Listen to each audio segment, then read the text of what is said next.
அம்பு நேராக இருந்தாலும் கொடியது, யாழின் கொம்பு வளைந்திருந்தாலும் செம்மையானது. இதுபோல் மக்களின் பண்புகளையும் செயல் வகையால் உணர்ந்து கொள்ள வேண்டும். ஏன் நின்றுட்டு இருக்கீங்க? உட்காருங்க. பரவாயில்ல.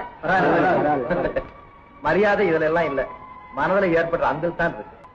ஆண்டாண்டு காலமாய் உங்களை அடிமைப்படுத்தி வரும் அறியாமைத்தனம், வெளி உலகத்தை பற்றி தெரியாதனம், கீழான நிலைமையில் இருந்தாலும் இருப்போமே தவிர மாறுதலுக்கு கொஞ்சம் சம்மதிக்க மாட்டோங்கிற முரட்டு பிடிவாதம், இவையெல்லாம் தான் எத்தனையோ கிராமங்களில் இருக்கிற உங்களை போன்ற நல்லவங்களை எல்லாம் கொல்லாதவங்களா மாற்றுது. தம்பி, என்ன மன்னிச்சிட.